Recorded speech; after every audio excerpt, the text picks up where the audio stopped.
The Cardinals had 5 straight losses by a combined 13 points, maybe 14. It was in the low teens.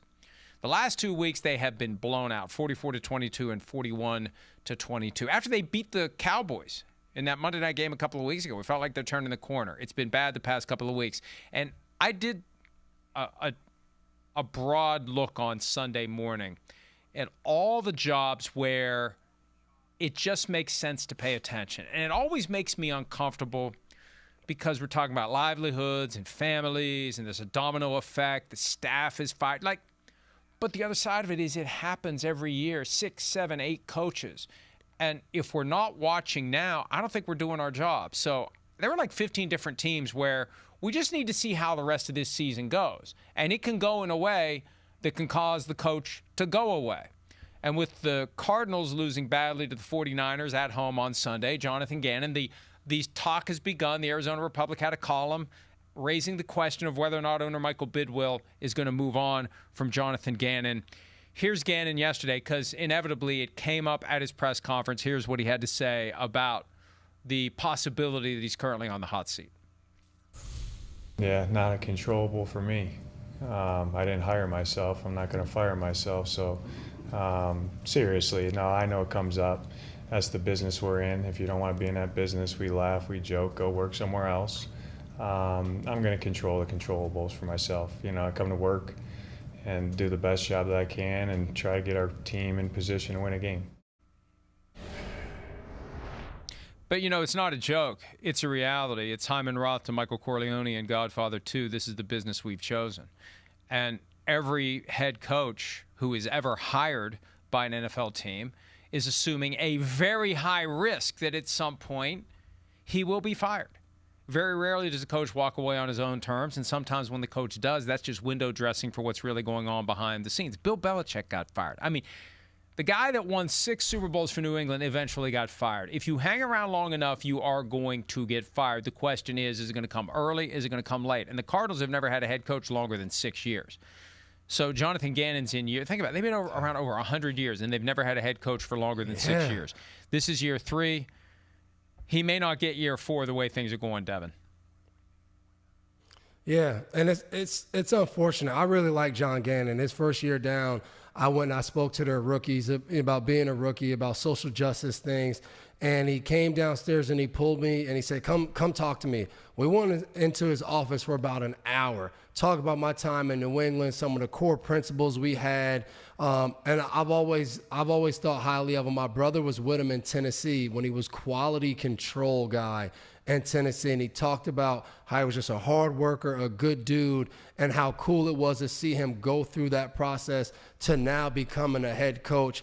And listen, we talk about it all the time. This league and being a head coach comes down to who your quarterback is. And the truth for John Gannon is he came in with Kyler Murray. None of us know how much he actually loved Kyler Murray as his quarterback. He had to just take that.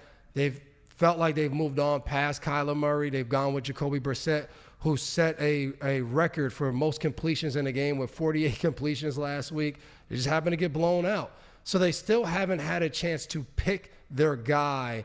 But like the NFL in this business, they don't care about that. It's how long have you been somewhere, and have we seen process and progress towards moving forward and becoming a good football team? And after they beat the Cowboys and Jacoby Brissett had a solid game and Kyler Murray got shifted over to the injured reserve list, it felt like what was going to happen is end of the season, Murray moves on, and Jonathan Gannon and GM Monty Austin-Ford get an opportunity for the first time to get their own quarterback, because they inherited not only the draft pick, they inherited the second contract. So they've been stuck. The question is, will Michael Bidwill give Jonathan Gannon an opportunity to have that 4th year? And look, here's the bottom line, and this is the challenge that every rising coordinator must wrestle with. When the window opens, you don't know how long it's going to stay open. Okay, it opened for Jonathan Gannon because he was the defensive coordinator of an Eagles team that made it to the Super Bowl.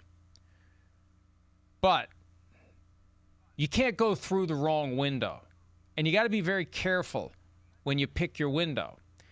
And am I going to go be the head coach of the Arizona Cardinals? Hell no.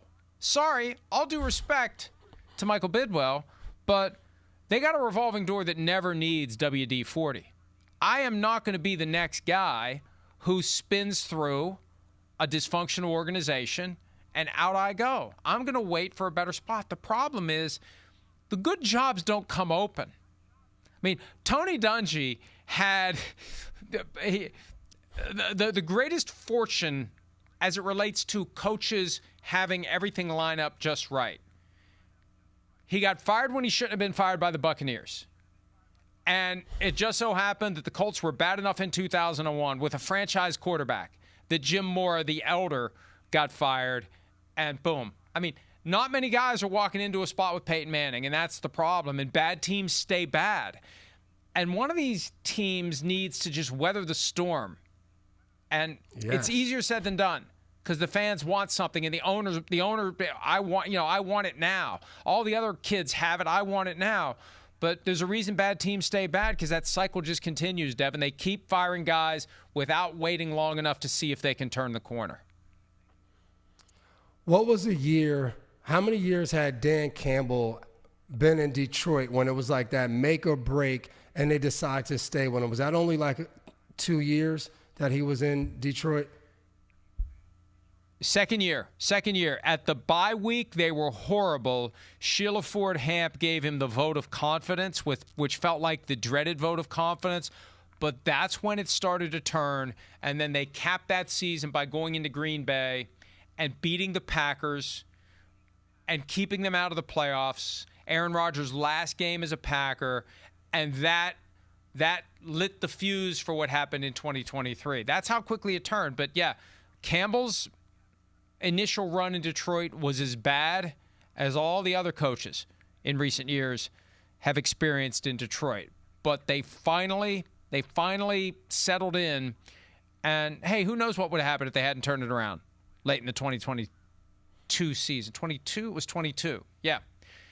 Maybe he wouldn't have been there. But it just shows you to change the culture, change the narrative, change the outcome, you got to win because the bad teams are bad for a reason. And they're going to move on. The Jets, the Dolphins, the Titans, the Browns, the Cardinals, those are the ones right now that we see that spinning door. And you got to think twice before taking that head coaching job. And for a guy who's already been fired, when you get an opportunity the second time, you better get it right. Hi, it's Mike Florio. Thanks for watching PFT on YouTube. Hit subscribe for the latest news and analysis from Pro Football Talk.